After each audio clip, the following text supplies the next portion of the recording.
하나님께서 오늘 이 아침 우리에게 주신 계시의 말씀은 구약 신명기 28장 1절로 6절까지의 말씀입니다.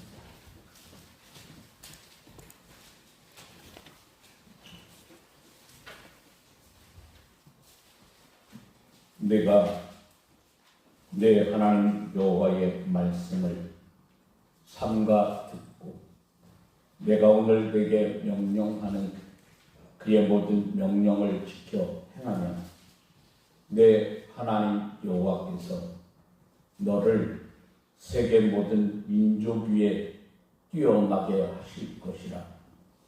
내가 내 하나님 여호와의 말씀을 청종하면 이 모든 복이 내게 임하며 내게 이르리니 성읍에서도 복을 받고 들에서도 복을 받을 것이며 내 몸의 자녀와 내 토지의 소산과 내 짐승의 새끼와 소와 양의 새끼가 복을 받을 것이며 내 광주리와 떡반죽 그릇이 복을 받을 것이며 내가 들어와도 복을 받고 나가도 복을 받을 것이니라. 아멘. 살아계신 하나님의 말씀입니다. 사람들은 누구나 성공을 바라 꿈을 꿉니다. 성공하기 위해서 오늘도 나름대로 최선을 다합니다. 그런데 당신은 성공했냐고 물어보면 나는 자신 있게 성공했다고 말하는 사람은 그리 많지가 않습니다. 그리고 과연 성공이 무엇이냐고 물어보면 명확하게 대답할 수 있는 사람은 그렇게 많지가 않습니다. 여러분, 도대체 성공이란 무엇일까요? 사전에는 성공이란 이루려는 바를 이룰 것이다, 이렇게 사전은 정의를 해보았습니다. 일반적으로 성공이란 사람들이 어떤 목표를 정해놓고 노력해서 그 목표를 달성하는 것을 말합니다. 유대인의 지혜를 담은 탈무드에 이런 글이 실려 있습니다. 한 나비가 황급히 달려가는 사람을 붙들고 물어봅니다. 무슨 일로 급히 가시오? 빨리 가서 내가 성공하기 위해서요. 그러자 나비가 다시 물어봅니다. 성공이 그대가 쫓고 있는 앞에 있다고 하는 것을 어떻게 아시오? 그 성공은 아마 그대 뒤에서 그대가 멈춰서기를 기다리고 있을게요. 성공이 코앞에 있다며 급히 달려가는데 그것은 자네 뒤에 있지 않은가? 그럼 제자리에 서서 그것을 취하기만 하면 될 것을 우리는 성공이 도대체 무엇인가를 잘 알 필요가 있습니다. 세상에 떠도는 성공에 대한 잘못된 생각을 따라가다가 마치 신기를 쫓듯 인생을 낭비할 수가 있기 때문입니다. 그래서 우리 그리스도인은 그리스도인으로서 올바른 성공관을 가져야 합니다. 성경의 기초에서 그리스도인으로서 성공이 무엇인지를 우리는 올바로 이해하여야 합니다. 성경에는 아무리 보아도 성공이라고 하는 말이 단 한 번도 나오지를 않습니다. 이 말은 인본주의적 발상에서 만들어진 말이기 때문입니다. 다시 말하면 우리가 우리 인생을 스스로 좌지우지할 수 있다고 생각해서 만들어진 말이기 때문입니다. 오늘 성경 본문 1절과 2절은 우리에게 이렇게 말씀하십니다. 내가 내 하나님 여호와의 말씀을 삼가 듣고 내가 오늘 네게 명령하는 그의 모든 명령을 지켜 행하면 내 하나님 여호와께서 너를 세계 모든 민족 위에 뛰어나게 하실 것이라. 내가 내 하나님 여호와의 말씀을 청정하면 이 모든 복이 내게 임하며 내게 이르리. 할렐루야. 여러분, 한마디로 말하면 하나님께서 우리의 목표를 주신다는 말씀입니다. 다시 말하면 성공은 하나님께서 주시는 것이라 하는 오늘의 말씀이지요. 세상 사람들이 생각하는 성공과 오늘 성경이 가르쳐주는 성공이 결정적으로 다른 점이 바로 여기에 있습니다. 세상 사람들은 성공은 내가 성취하는 것이라고 하지만 오늘 성경은 성공은 하나님께서 주시는 것이라고 말씀하십니다. 오늘 본문을 보면 하나님의 말씀을 따르는 사람에게 하나님은 성공을 주십니다. 그러니까 세상 사람들은 자기가 정해놓은 목표를 달성하고자 노력하면서 성공을 추구합니다. 그러나 우리 그리스도인들은 하나님의 뜻을 이루고자 하는 노력 가운데 하나님으로부터 성공을 우리가 선물로 받습니다. 일본의 여류 작가 미우라 아야코가 한 분은 조그만 가게를 열었는데 가게가요 장사가 너무나 잘 됩니다.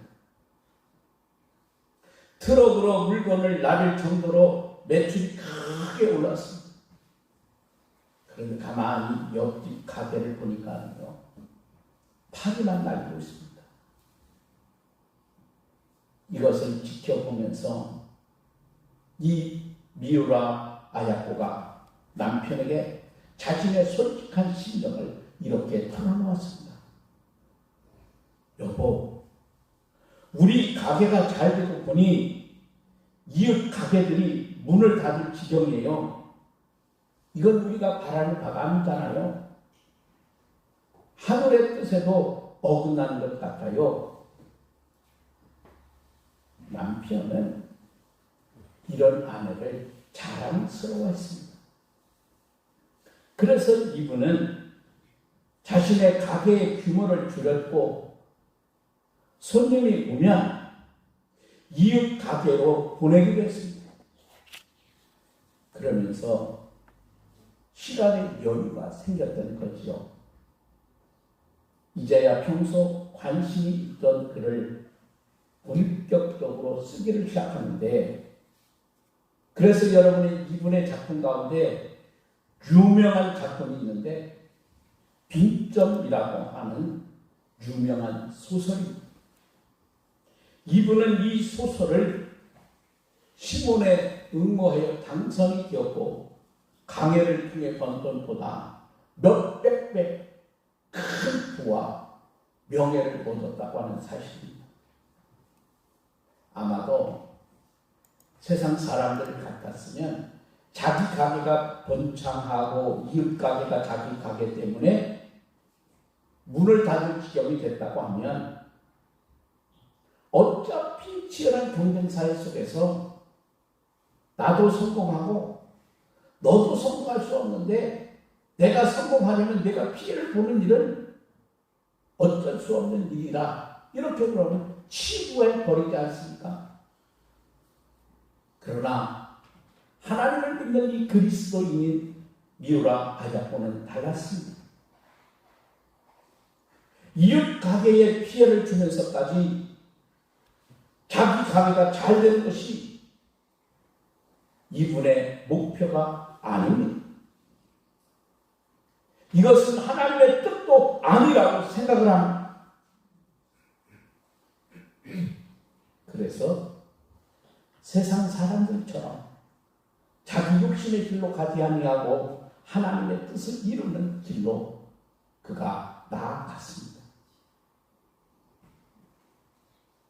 오늘 성경은 우리가 누구의 기준에 맞는 성공을 목표로 삼을 것인가를 정하라고 우리에게 도전하는 말씀입니다. 세상 사람들의 기준에 맞는 성공을 목표로 세울 것인지 아니면 우리는 하나님의 기준에 맞는 성공을 목표로 세울 것인가를 우리가 정해야 합니다. 성경에서 우리가 사용하는 성공이라고 하는 말과 가장 가까운 말을 찾아본다고 하면 그것은 형통이라고 하는 말입니다. 이 말은 모든 것이 뜻한 바대로 잘 되는 것이라고 하는 뜻입니다.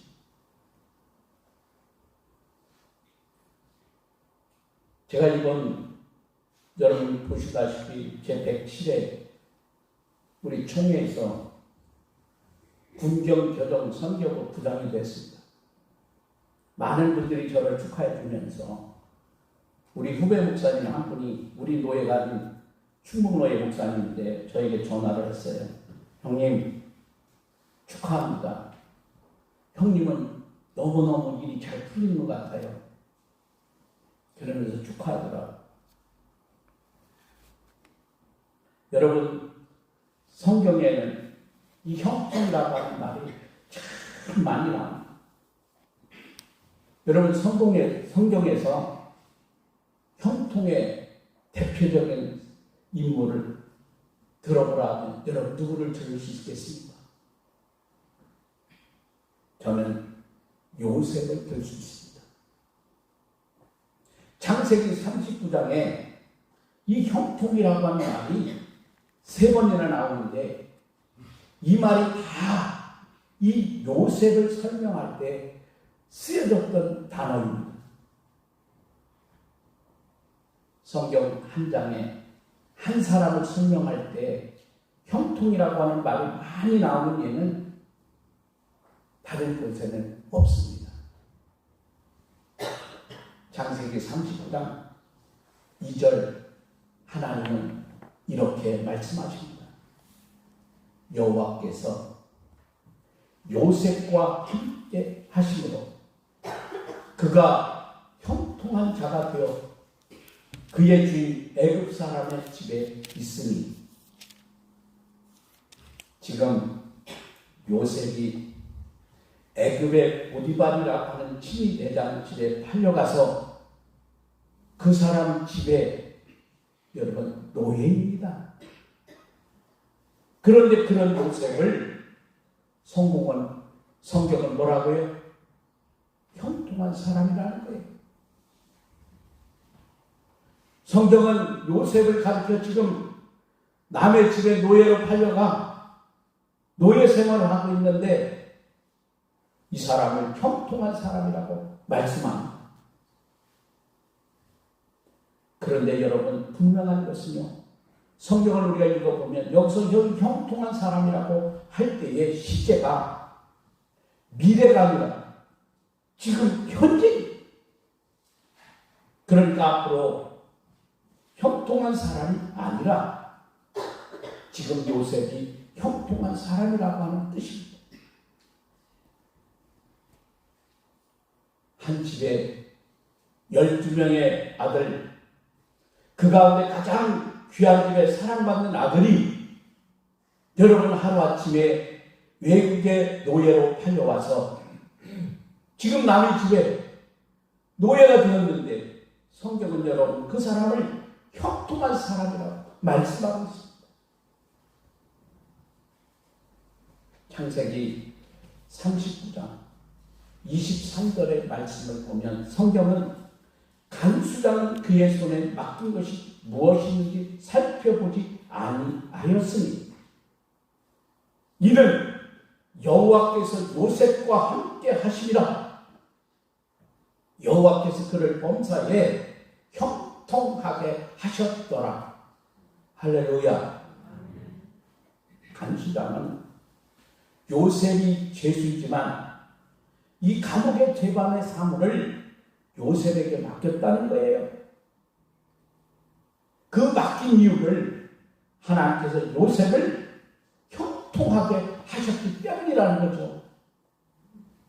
지금 요셉은 모함을 받아 감옥에 갇혀있는 신세입니다. 가장 야곱 아버지로부터 사랑받은 아들이 여러분 노예로 끌려온 것도 억울한 일인데 성폭행범으로 몰려 지금 감옥살이를 합니다. 그런데 성경은 그런 사람을 가르쳐 형통하다고 여러분 말씀하고 있습니다. 여러분 우리의 생각과 우리의 상식으로 이해가 되십니까? 그러면 도대체 형통은 여러분 무엇일까요? 분명한 것은 성경이 말씀하고 있는 형통은 세상 사람들이 말하는 형통과는 다릅니다.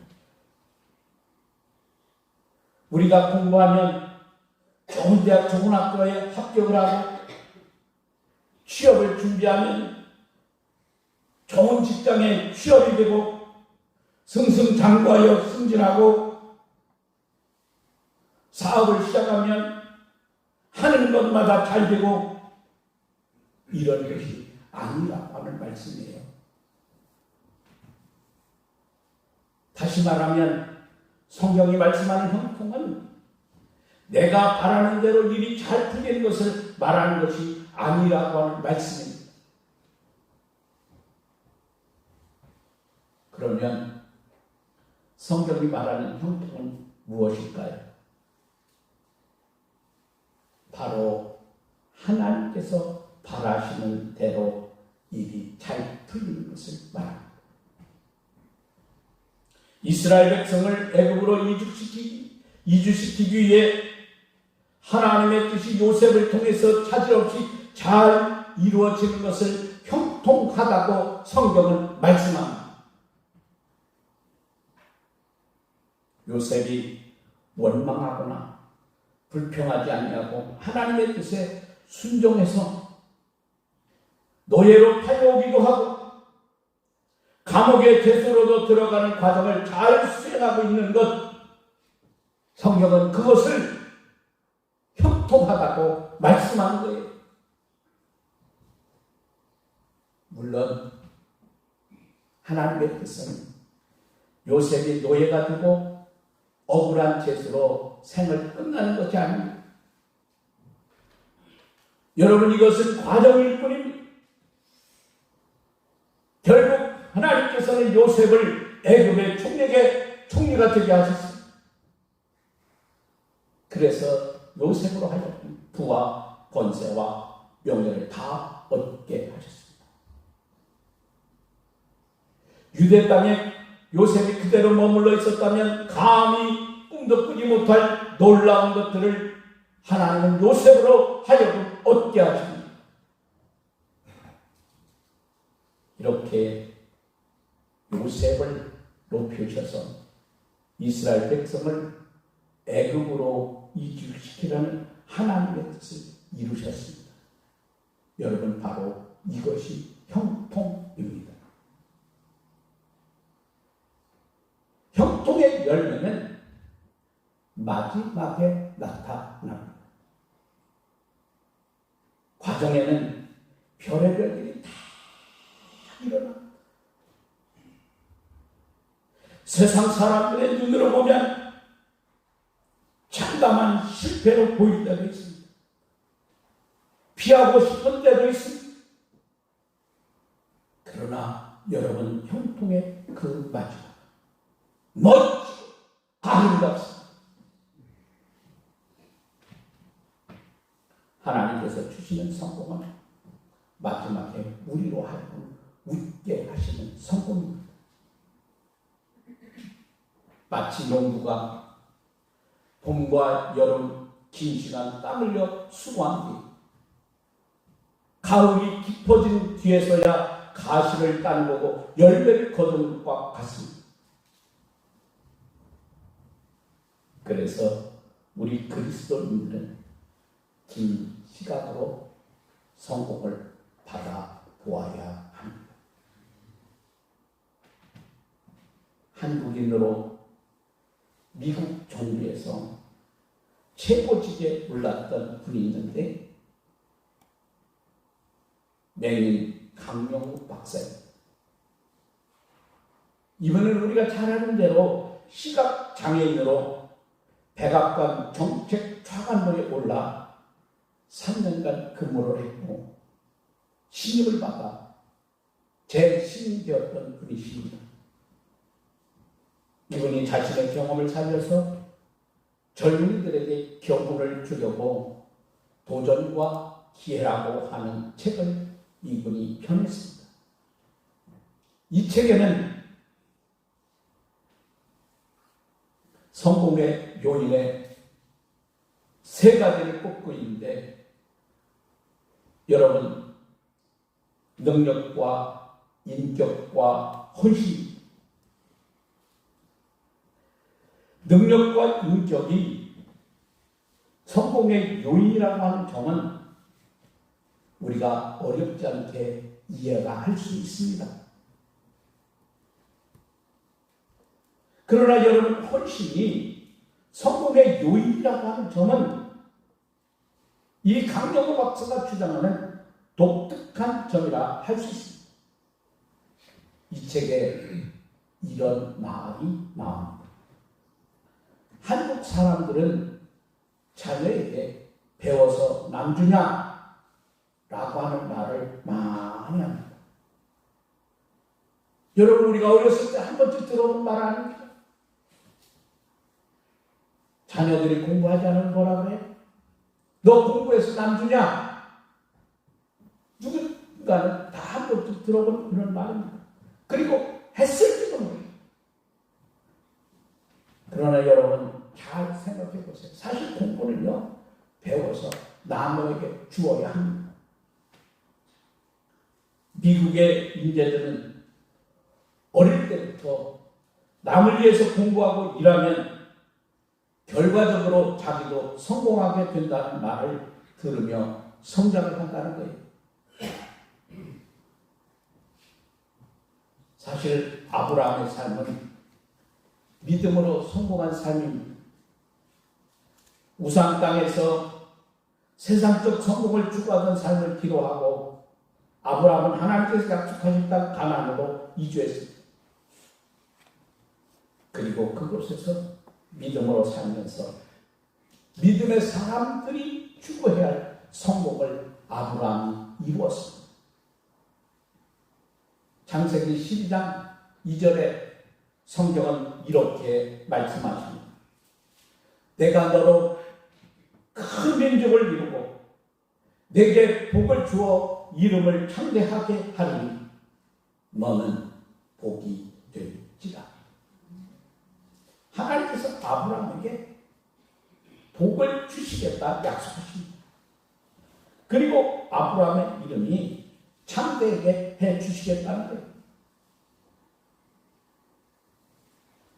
결과적으로 보면 세상 사람들이 이루고자 하는 성공, 바로 그것을 하나님은 아브라함에게 주시겠다는 거예요. 그런데 여러분, 그 성공은 세상 사람들이 이루고자 하는 성공과는 다릅니다. 창세기 12장 3절 하반절에 보면 성경은 우리에게 이렇게 말씀하십니다. 땅의 모든 족속이 너로 말미암아 복을 얻을 것이라. 아브라함이 이루게 될 성공은 다른 사람이 이 아브라함 때문에 복을 얻게 되는 성공. 아브라함이 이루게 될 성공은 자기만 복을 누리는 것이 아니라 다른 사람들이 함께 복을 누리는 성공입니다. 오늘 우리 그리스도인이 추구할 성공이 바로 이와 같습니다. 바로 다른 사람들에게 유익을 끼치는 성공입니다. 나 때문에 내 주변의 사람들이 유익을 얻고, 나 때문에 나도 모르는 사람들도 유익을 얻고, 나 때문에 모든 사람이 유익을 얻는 그런 성공을 말합니다. 그리스도인 강용호 박사는 성공의 요인으로 헌신을 강조하고 있습니다. 남에게 유익을 끼치는 성공이야말로 진정한 성공이라고 보기 때문에 우리가 이렇게 남에게 유익을 끼치는 성공을 우리는 추구하며 살아야 합니다. 사랑하는 성도 여러분, 하나님께서는 우리가 이 세상을 사는 동안 성공하기를 바라십니다. 그러나 하나님께서는 우리가 생각하는 성공은 세상 사람들이 생각하는 성공과는 다르기를 원하십니다. 우선 우리는 성공이라고 하는 하나님께서 주시는 것이라고 하는 것을 우리 자신들이 여러분 명심해야 하겠습니다. 내가 이루려 하기보다는 내가 하나님의 뜻을 따르는 도중 하나님께서 이루어주시는 성공을 우리는 소망해야 합니다. 다음으로 그 성공은 마지막에 평가될 수 있는 점일 것이라고 하는 점도 우리는 잊지 말아야 합니다. 여러분, 오늘을 살아가면서 과정에서 실패한 것 같이 보이고 때로는 나중에 더 성공한 것처럼 보여도 우리는 흔들리지 말고 묵묵히 앞을 향해 나가는, 그래서 우리는 결국은 성공의 열매를 거둘 수 있어야 합니다. 그리고 그 성공은 나만을 위한 것이 아니라 남에게 유익을 끼치는 성공이어야 합니다. 하나님은 오늘도 우리와 함께 하십니다. 하나님은 오늘도 우리를 사랑하십니다. 주의 축복이 여러분과 함께 하시기를 원합니다. 기도하겠습니다. 하나님 아버지, 세상의 모든 사람들이 성공하기를 원합니다. 오늘 하나님은 말씀을 통하여 형통의 삶을 살기를 원했어요. 요셉은 형통의 사람이었습니다.